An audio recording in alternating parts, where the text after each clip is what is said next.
punya kesehatan, kelapangan waktu untuk dapat hadir di sini dalam rangka melaksanakan sosialisasi guru penggerak budaya positif. Saya juga berterima kasih kepada Bapak dan Ibu yang telah meluangkan waktu, yang rela meringankan langkahnya untuk bisa hadir memenuhi undangan dari saya, dari kami calon guru penggerak angkatan 4 dari SMP Yayasan Perguruan Keluarga Kota Pematang Siantar. Terima kasih Bapak dan Ibu. Semoga keringanan langkah Bapak dan Ibu semua dibalas oleh Allah, diberikan rahmat, rezeki, perlindungan, kesehatan oleh Allah Subhanahu wa taala. Baiklah, untuk menghemat waktu pada pagi hari ini, ya, kita akan mulai. Di sini saya akan memberikan atau mengimbaskan ya pembelajaran yang telah saya dapatkan di guru penggerak, yaitu tentang budaya positif. Tapi di sini bukan hanya budaya positif yang akan saya berikan.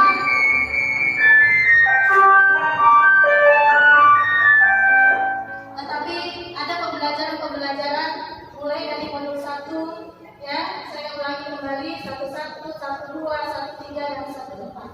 Baiklah, sebelum kita mulai pembelajaran pada hari ini, saya ingin memberikan seperti ice breaking, ya, yang ini bermanfaat untuk kesehatan Bapak Ibu semua. Mudah-mudahan ice breaking ini bisa menambah semangat kita. Baik ya, Bapak Ibu, kita mulai. Saya harapkan semuanya bisa berdiri. Oke, di sini saya akan memberikan ice breaking, namanya ice breaking tepuk tangan. Ya, mungkin selama ini kita hanya tahu bahasanya tepuk tangan itu adalah ketika mengucapkan suatu mendapatkan prestasi tepuk tangan, keselamatan mungkin tepuk tangan. Memang manfaat dari tepuk tangan dia keselamatan dan kebahagiaan. Tapi ternyata Bapak Ibu ada satu makna tersembunyi dari tepuk tangan. Ternyata tepuk tangan itu mampu menyehatkan kita, mampu membuat aliran darah kita itu lancar. Dan tepuk tangan juga mampu menyembuhkan kalau ada penyakit paru-paru. Ternyata tepuk tangan juga mampu menyembuhkan penyakit paru-paru, stres, ya, mampu meningkatkan semangat kita.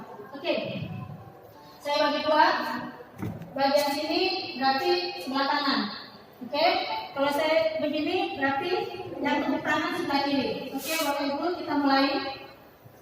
Saya contohkan. Kalau saya begini berarti tepuk tangan sebelah sini. Tepuk tangan ya. Oke,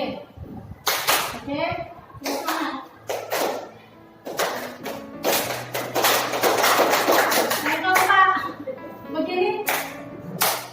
Oke, kalau ada gini berarti berhenti. Oke, 1, 2.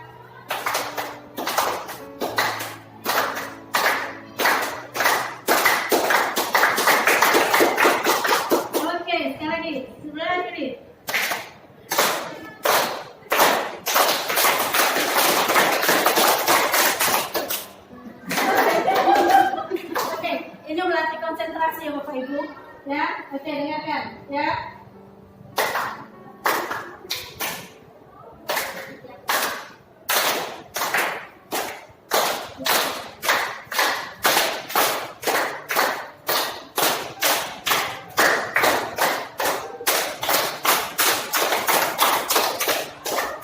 Oke, nah Bapak Ibu, kalau Bapak Ibu semua tangannya terasa panas, berarti kita bersyukur.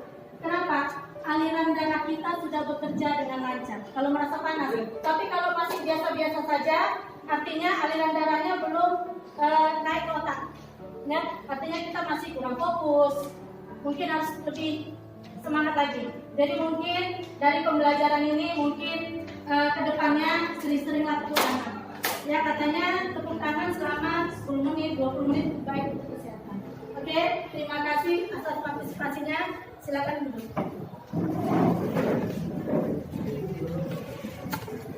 Oke.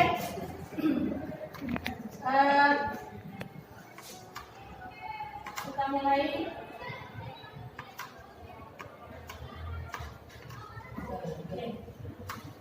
Di sini ya Bapak Ibu, kita mulai dari filosofi pendidikan menurut Ki Hajar Dewantara.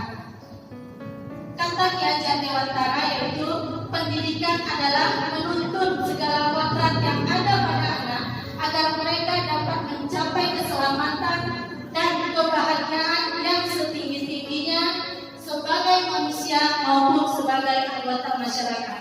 Di sini dikatakan, ya, bahwasanya pendidikan itu adalah menuntun.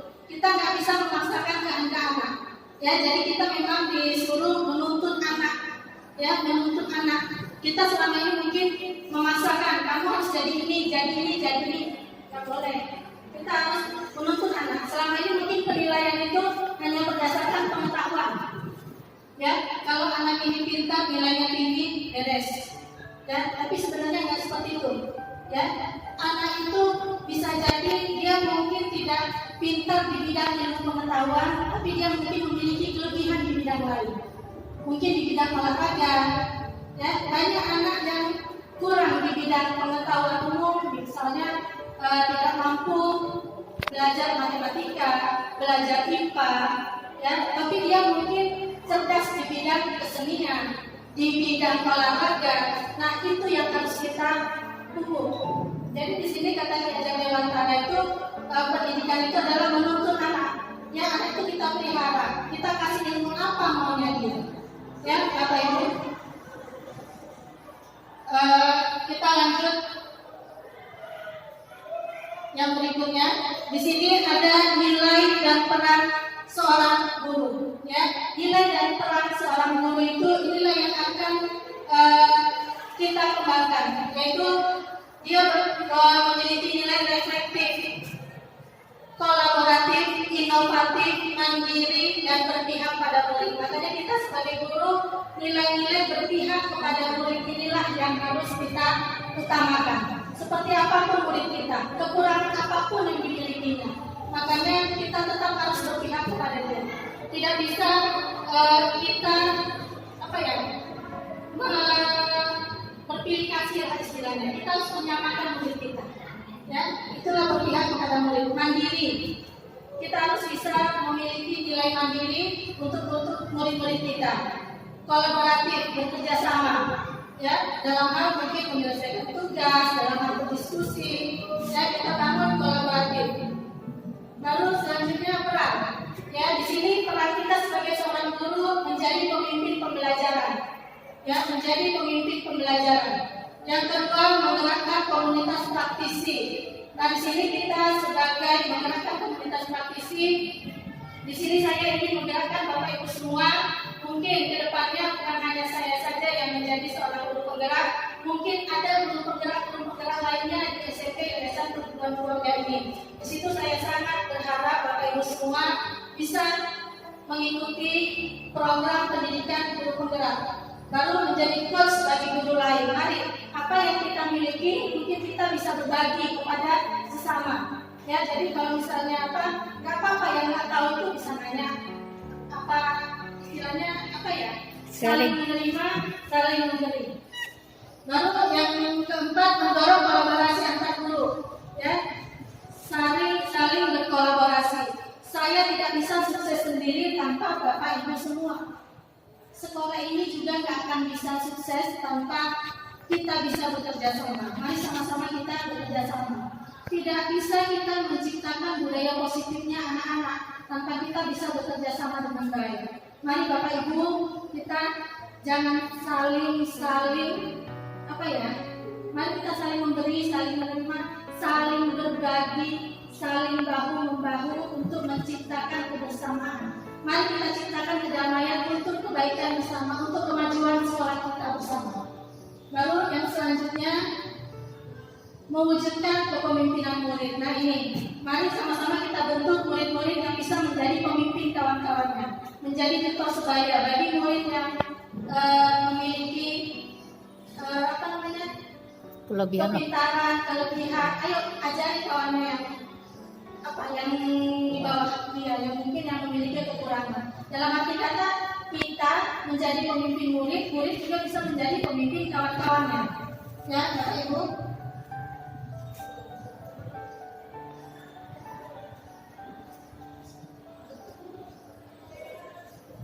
Oke, tujuan akhirnya adalah sebenarnya tujuan akhir dari semuanya adalah kita mampu menciptakan profil pelajar Pancasila. Ya, mampu menciptakan profil pelajar Pancasila. Apa saja itu? Yang pertama, kita mampu menciptakan pelajar-pelajar yang beriman, bertakwa kepada Tuhan Yang Maha Esa dan berakhlak mulia. Yang kedua, berkebinekaan global. Yang ketiga, mandiri, baru bernalar kritis dan bergotong royong. Ya, baru satu lagi adalah kreatif. Itu ada 6 ya sebenarnya.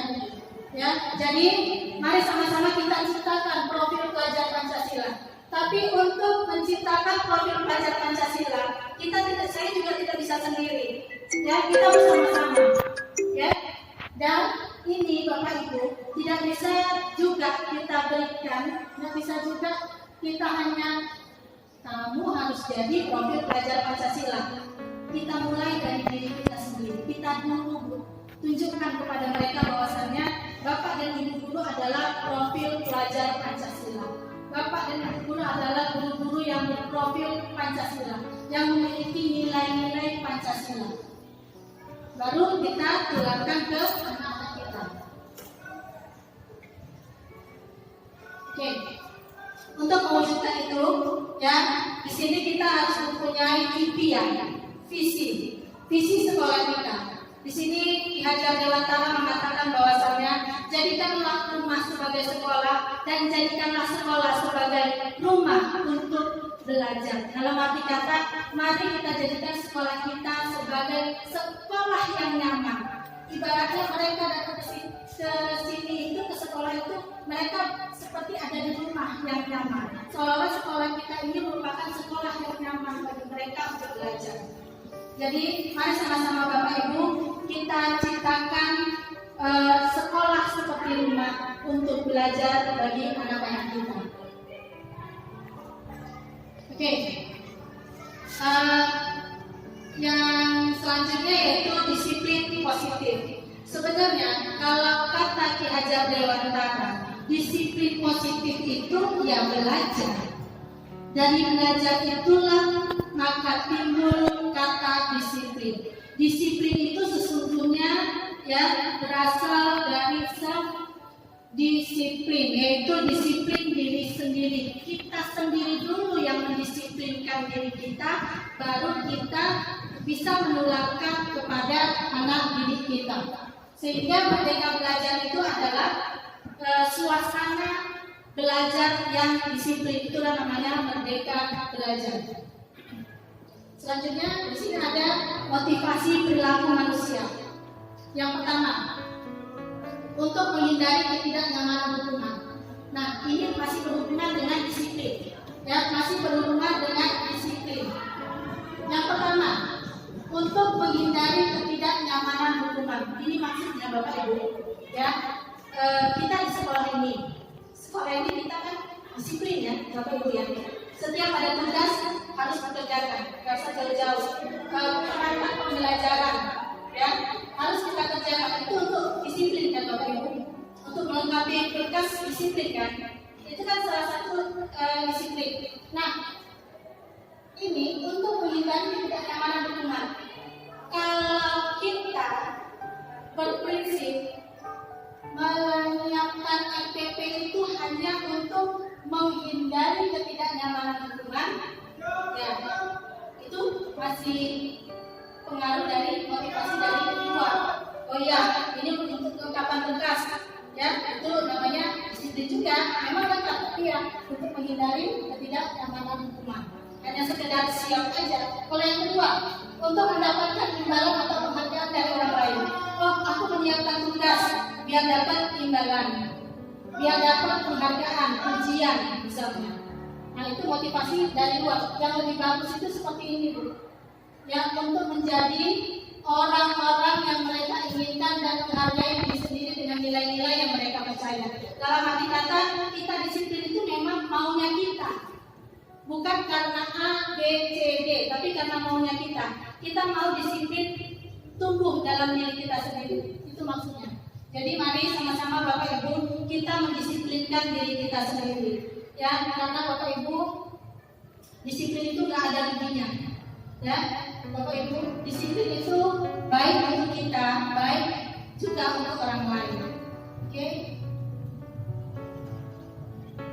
Selanjutnya, ini kebutuhan dasar manusia. Yang pertama ada kebutuhan cinta dan kasih sayang, kebutuhan untuk diterima. Yang kedua penguasaan, kebutuhan pengakuan atas kemampuan, kebebasan dan kesenangan. Di sini kebutuhan itu yaitu apa yang kita inginkan, apa yang kita perlukan, itu kan kebutuhan. Ya kan, kebutuhan. Kalau kita nggak makan, apa yang terjadi? Makan itu kan kebutuhan kita kan. Jadi harus kita penuhi. Nah begitu juga dengan anak-anak kita. Ya, mereka apa yang mereka butuhkan? Ketika anak-anak kita melakukan kesalahan, mungkin ada sesuatu yang mereka butuhkan. Apa itu? Mungkin mereka kurang cinta dan kasih sayang. Jadi mungkin dia dalam kesehariannya dia selalu buat ulah, buat yang aneh-aneh. Mungkin dia butuh perhatian, cinta dan kasih sayang kita. Yang kedua butuh penguasaan. Ya, dia butuh apa anak-anak itu? Kadang-kadang ada anak-anak yang pintar, tapi dia tidak apa ya namanya, dia tidak bisa menjalankan kepintarannya. Ya, dalam arti kata dia butuh penguasaan, dia butuh diakui sebenarnya bahwasanya dia itu pintar dan kebebasan. Ya, kebebasan. Anak-anak mungkin nggak suka dengan hal-hal yang biasa-biasa saja. Mungkin ada anak-anak, beberapa anak mungkin yang dia sukanya itu sesuatu hal yang baru. Begitu juga dengan pembelajaran, dia nggak suka dengan pembelajaran yang monoton. Jadi dia suka dengan hal-hal yang baru. Nah itu anak-anak itu butuh kebebasan. Yang terakhir adalah butuh kesenangan.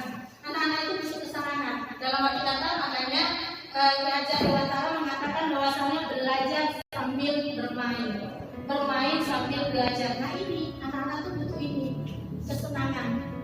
Mereka butuh untuk merasa senang. Mereka nggak mau cuma belajar aja. Mereka mau belajarnya sambil bermain, sambil bercanda. Tapi tetap kita batasi juga. Oke, keyakinan kelas. Ya, keyakinan kelas. Keyakinan kelas ini Bapak Ibu sama dengan peraturan kelas. Ya, peraturan kelas. Kenapa harus keyakinan? Di sini katanya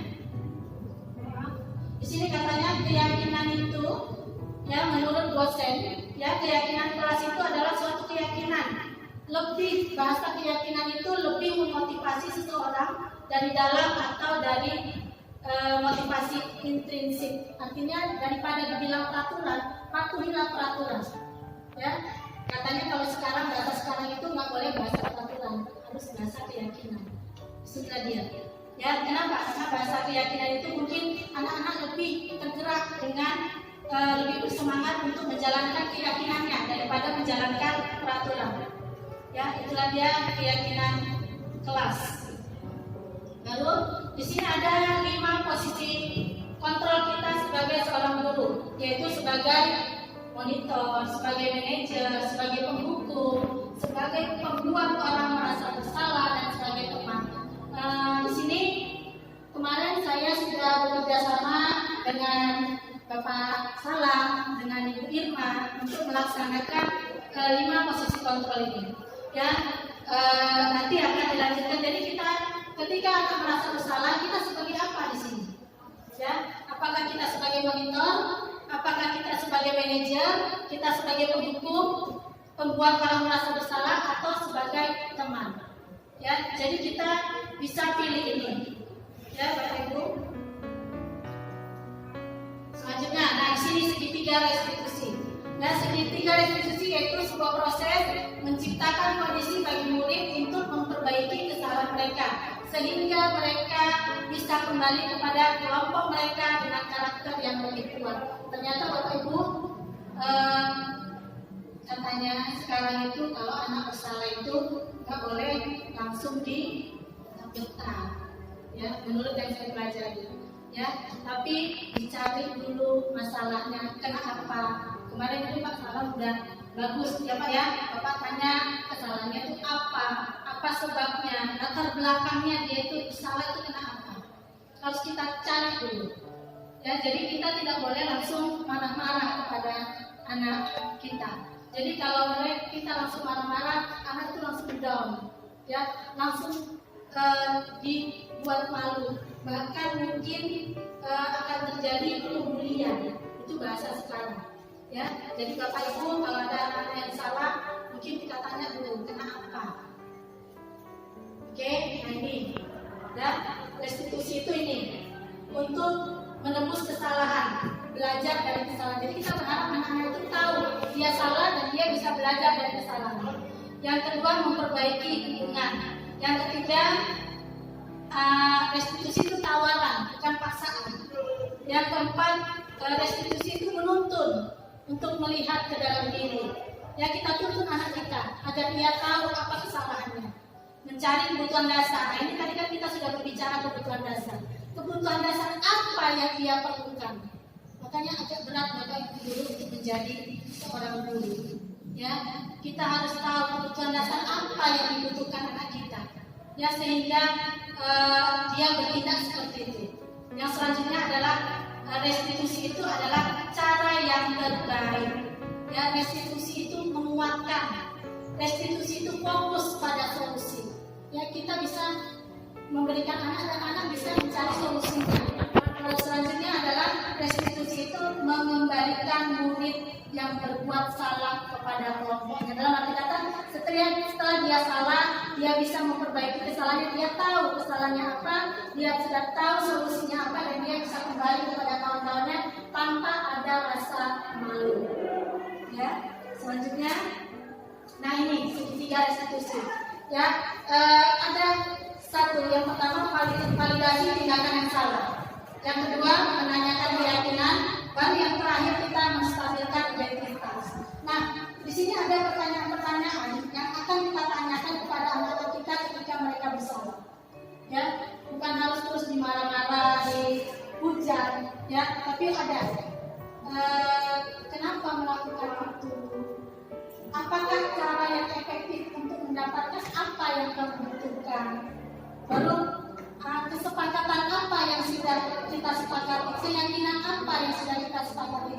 Kelas-kelas Bapak Ibu, nanti Bapak Ibu yang wali kelas, saya mohon, saya sudah masuk ke kelas-kelas, itu ada keyakinan kelas. Saya sudah memberikan kesepakatan kelas untuk membentuk keyakinan kelas kepada anak-anak.